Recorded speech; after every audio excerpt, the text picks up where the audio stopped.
Men helvete! Vad fan, kan ni inte bara låta mig snacka Potter? Men du vill egentligen inte. Nej, visst. Men jag har ju lovat. Ha! Om du bara gör det du lovat så blir det som bäst bara bra. Vänta, va? Lägg ribban högre än vad du lovat och du blir bäst. Vänta, va? Det går faktiskt för fan.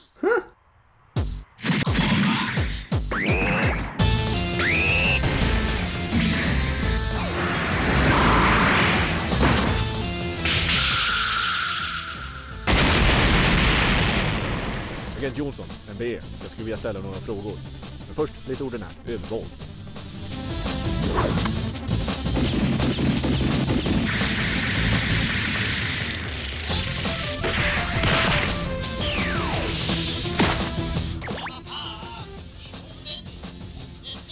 Som när du gav det på Dorothy. Inte ditt fel att du knivar henne 23 gånger i ryggen. Kan vi inte bara slåss? Okej.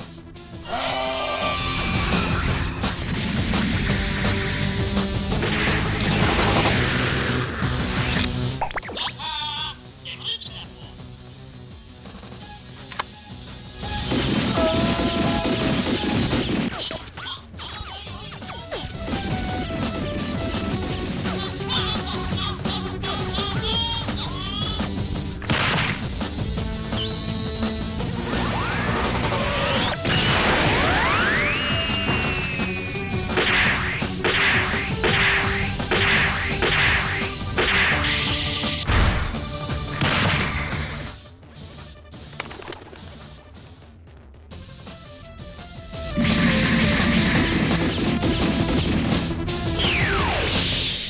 Så lätt har de inte.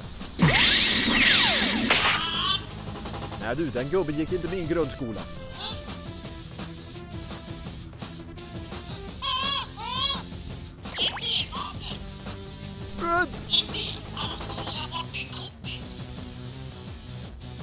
Lyssna inte på honom. Tänk på uppdraget. Tänk på Dorothy. Hon är död. Hon är kommit. Skjut, säger jag. Det är en order. Men... Skjut!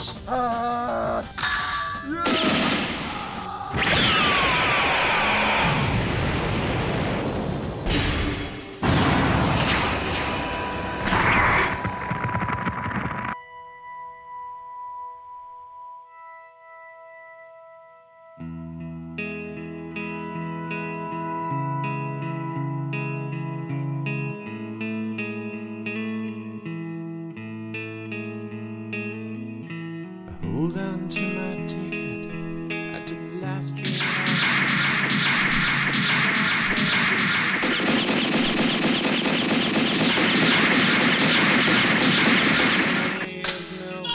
if I'm lost or if I'm Hjälp dig Dorothy!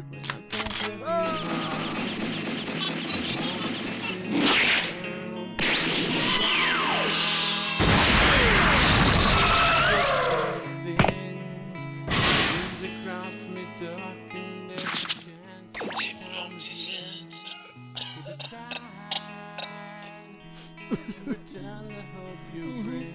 Kom ihåg. Lägg ribban högre än du lovat. Ja, jag ska.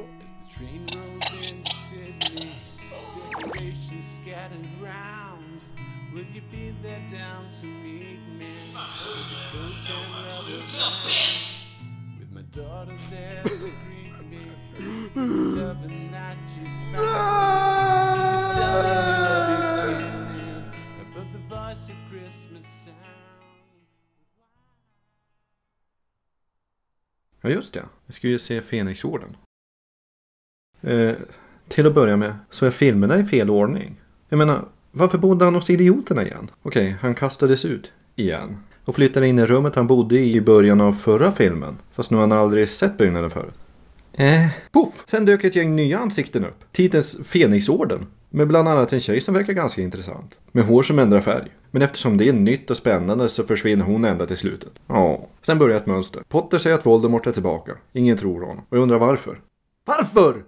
Den enda vännen han verkar ha är Gary Oldman. Men eftersom han verkar ha lite hjärna och vågar tänka utanför ramarna så dör han i slutet. Ja, oj. Spoilers. Förresten trodde jag att han sa blodson där i slutet. Och därmed antydde att han faktiskt var Potters riktiga far. Men jag hörde fel. Gudson var det. Synd. Det hade kunnat varit en intressant twist och återkoppling till hans nära kinship till Potter. Såg ni vad jag gjorde där? Refererade till scenen i Blade Runner. Den då Rutger utbrister kinship och antyder att han känner av att få den replikant. Nähä. Men skit i det då. Obildade jävlar. Då kommer sen en scen då Potter står inför domstol som aldrig hört talas om begreppet förmildrande omständighet. Och han står till svars för att han räddade en människa från en ringvålnad med magi. Den scenen påminner mig så mycket om debatten mellan evolution och kreationism. Den ena sidan har sakliga fakta och den andra sticker fingrarna i öronen och säger: om jag blundar tillräckligt hårt så kommer det framrusande tåget att försvinna. Precis som alla andra delar i den här filmserien så känner jag bara en känsla. Frustration. Och här får vi också möta Margaret Thatcher. Men mer om henne senare. Den jävla f***an. Ja just det. Det här ska ju vara någorlunda barnvänligt. Annars blir det inga reklamintäkter.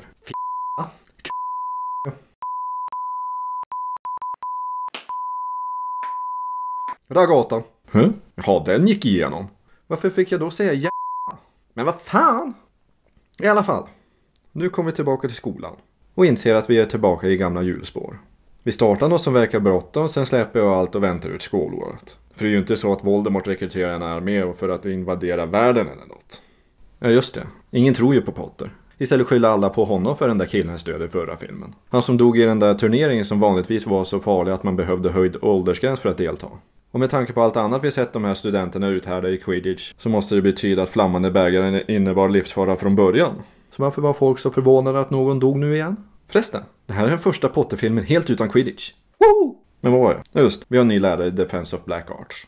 Och hur användbar är hon? Inga alls. Hur intelligent verkar folk runt Hogwarts vara då?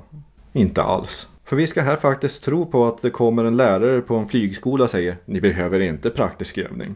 Det räcker med att ni läser teorin. Ni får vänta med småsaker som jumbojetlandning till ni faktiskt ska landa i en jumbojet. Och alla föräldrarna verkar säga: låter logiskt. Vi låter henne fortsätta slå ner all form av initiativförmåga och kreativitet. För det här är en brittisk skola. Bort med te. Jag dricker inte te. Inte kaffe heller. Om du bara visste hur jobbet det blir på möten. Så efter den obligatoriska subplotten som visar ännu ett år av kursen som kastas ner i toaletten så säger Dumbledore: Diddle-dee! Dumbledore, diddle-dee! Ho, ho, ho, ho.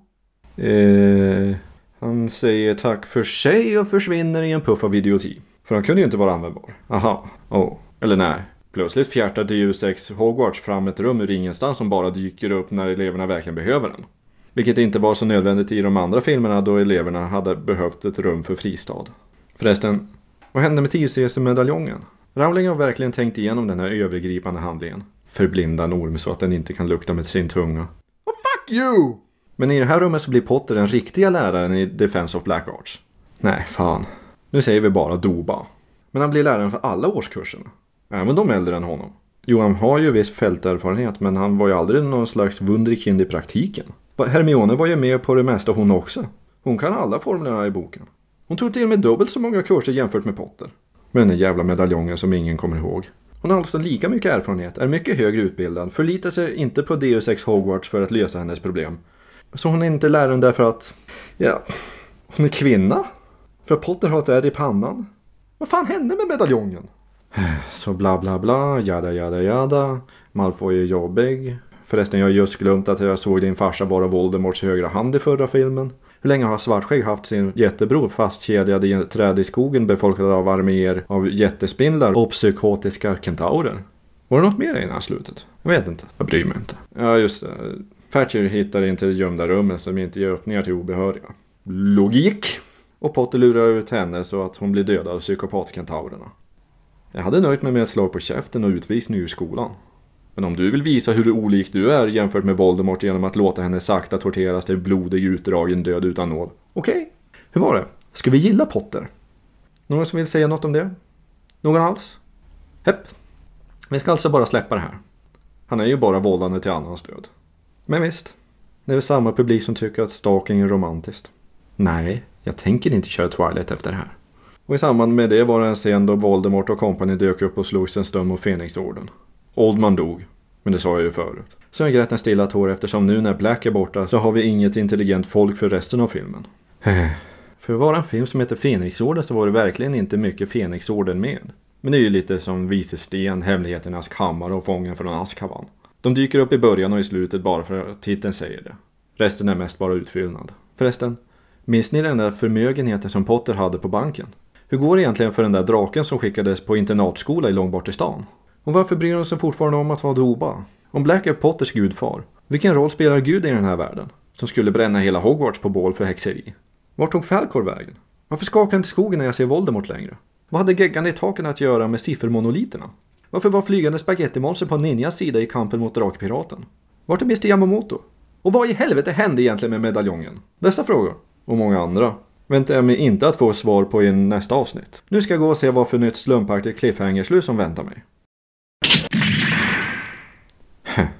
Jättefyndigt.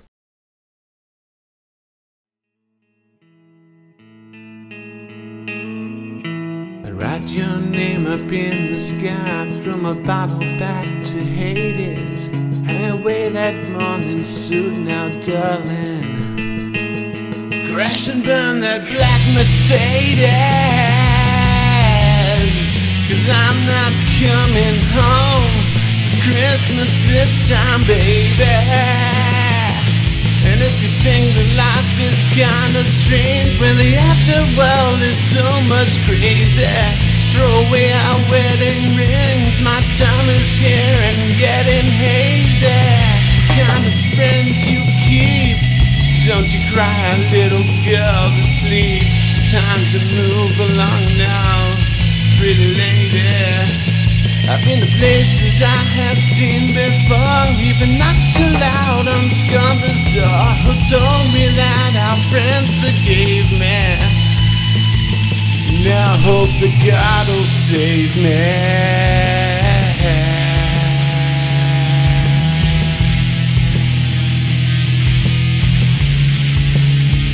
But I haven't seen him lately.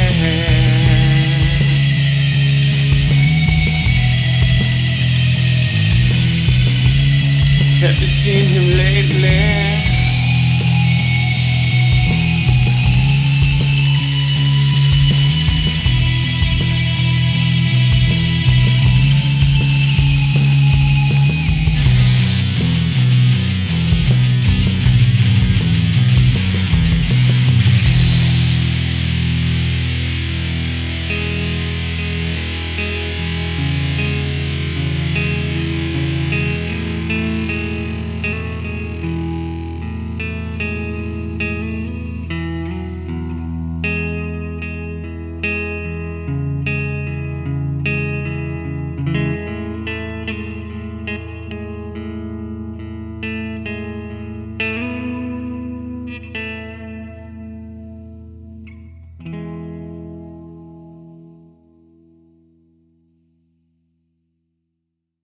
Blinda ormar för i helvete.